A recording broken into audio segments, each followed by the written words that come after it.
My colleagues from both sides of the aisle, and Representative Federhoff just said this. My mother made a choice. She made a choice. She had a choice.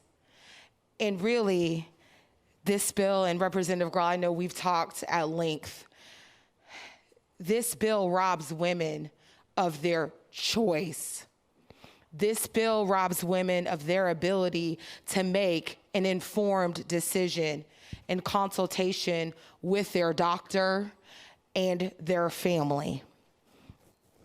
And I've said this in committee, and I will say this now. I always center any discussion around abortion access around reproductive justice. And more plainly, there has to always be a truthful and transparent analysis of how any restriction of abortion access disproportionately affects Black women.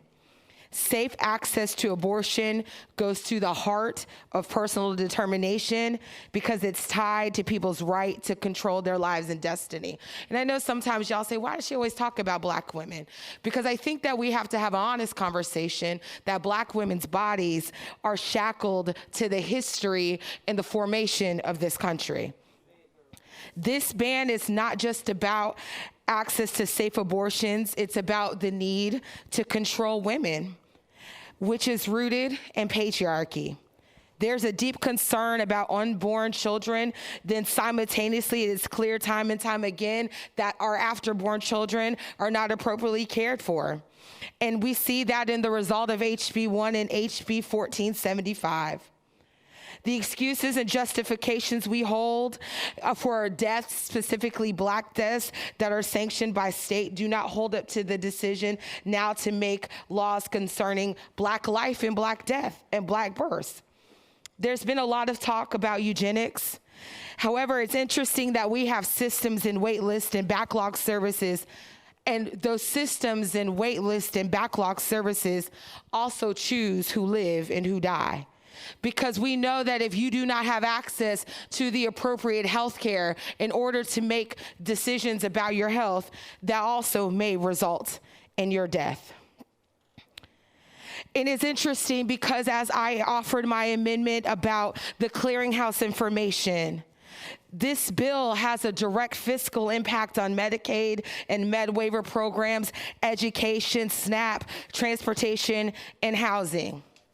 And yet there is no real fiscal impact or fiscal abilities for parents to be able to access financial resources. This bill offers a pamphlet. Representative Soroy and Representative Grall have spoken about eugenics. And I want to also center that eugenics is not something that took place far, far away. Eugenics happened here in the United States of America.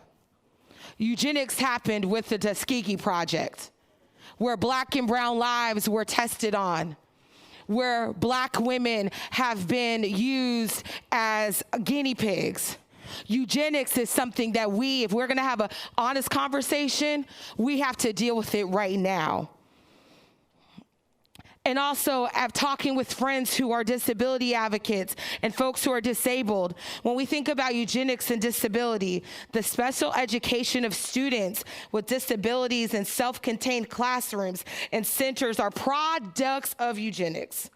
The denial of body autonomy, which many face, and which we're talking about right now, are products of eugenics. And I just want to leave you with this. Historically, people with disabilities were forcibly sterilized in this country. Women with disabilities today are still coerced into sterilization procedures and do not have equal access to reproductive health care. So, at this point of time, we've even had about 11,000 people with disabilities die of COVID-19 in institution settings instead of taking actions to protect the remaining and future residents that this body chose to protect the institutions through COVID liability laws. So it's rich when we talk about eugenics and choice. If we really believe eugenics is a problem, I would encourage you to vote down on this bill. Representative Alexander, you're recognized. Thank you, Mr.